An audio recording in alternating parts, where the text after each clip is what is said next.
It started with a sound everyone in America had heard 100 times before. That piercing emergency alert tone that makes your heart freeze for half a second. But this time, it didn't stop after a few seconds. It kept going. And the message that followed wasn't like any alert before. It said only 8 words. Do not look outside. No matter what happens. At first, people thought it was a glitch, maybe a government test gone wrong. But when the same alert echoed through every phone, radio, and television in the small town of Haverfield, panic quietly took root. No one knew who sent it. And no one knew why. Streetlights flickered out across the town just minutes later. Every house went dark. The sky had that heavy stillness before a thunderstorm, except there was no storm. No wind. No sound. Just silence. Deep, unnatural silence. Then, in that suffocating quiet, people began to hear something else. A faint tapping on their windows. Like rain that wasn't rain. Slow, deliberate. Knock. Pause. Knock. Pause. Each tap synchronized, as if something unseen was moving house to house, window to window. Inside, families locked doors, closed curtains, and whispered questions they didn't want answered. Children cried in the dark. Some adults tried to calm them. Others stared at their screens, hoping for updates. But the news stations had all gone black. Only the emergency alert screen remained, its red text burning on every display. Do not look outside. And then, right around midnight, someone did. A man named George Wilkes, a retired firefighter living alone at the edge of town, ignored the warning. He told his sister over the phone, "I'm not going to sit in the dark like a coward because some alert told me to." That was the last thing she ever heard him say. The call went silent. A soft static filled the line. Then a faint whisper. He saw me. By sunrise, no one knew how many were gone. Only that every person who looked outside after that alert never answered their phone again. By the second night, the fear had changed shape. It wasn't panic anymore. It was discipline. People followed the rule. No one looked outside. Windows stayed covered, doors stayed locked, and the streets of Haverfield fell into a darkness so complete it didn't feel like night anymore. It felt like something else had replaced the world. Those who still had power left their TVs on, hoping for another alert. But the screen stayed frozen. Same red message, same warning. As if the world had forgotten how to say anything else. The only sound was the hum of dying generators and the tapping. Always the tapping. Sometimes soft, like fingertips on glass. Sometimes heavy, like knuckles. But always patient. Always waiting for someone to break. Inside one house, a teenage boy sat beside his mother, holding a flashlight and trying to tune an old radio. Every station played the same static, except one. A faint voice crackled through, barely audible beneath the noise. It wasn't a broadcast. It was a recording, and the boy realized it was coming from his own county's emergency office. The message looped. Shelter in place. Do not respond to knocks. Do not acknowledge voices outside. They sound like people you know. They are not. His mother reached out to switch it off, but the boy grabbed her hand. Because in that moment, they heard his father's voice calling from the porch. Soft. Calm. Familiar. It's me. Open the door. Please. The boy started crying. He knew that voice, every tone, every syllable, but his father had gone missing the first night. And when he whispered, "Dad," the voice outside stopped. Then it said, perfectly imitating his tone, "Dad." That's when they both realized. Whatever was outside wasn't human. Elsewhere, people started reporting the same thing. Neighbors hearing loved ones outside their windows. Whispers coming from the darkness, repeating exact conversations. A woman's voice calling your name. And when you answer, she laughs in your own voice. It was as if the darkness had learned to speak the way humans do.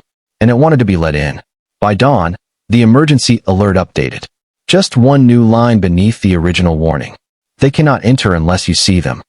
By the third day, the world outside Haverfield had gone silent. No cell service. No broadcasts.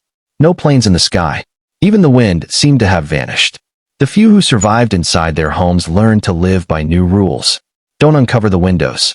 Don't answer the voices. And never, ever step into the light from outside.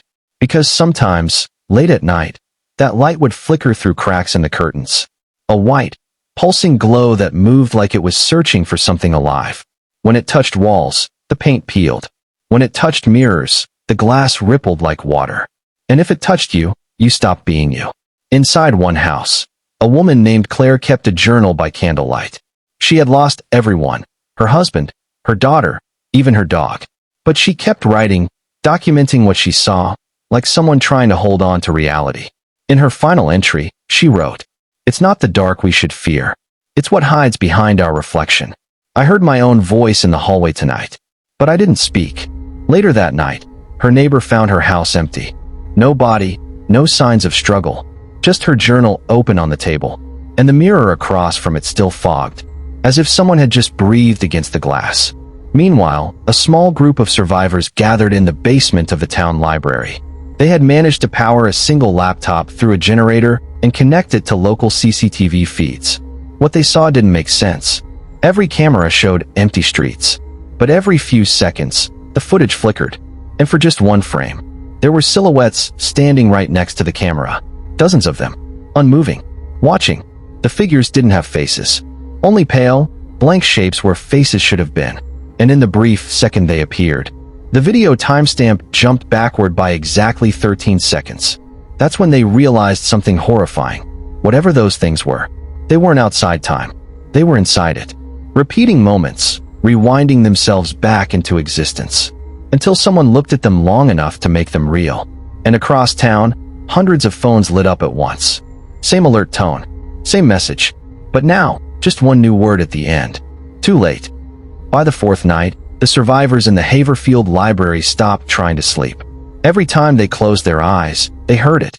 That faint tone, like the start of another emergency alert, but buried inside their dreams. It was as if the signal had found a new way in. One man, a radio technician named Miles, realized the truth too late. He had been monitoring local frequencies, hoping for a distress beacon, but the signal wasn't broadcasting to them. It was listening.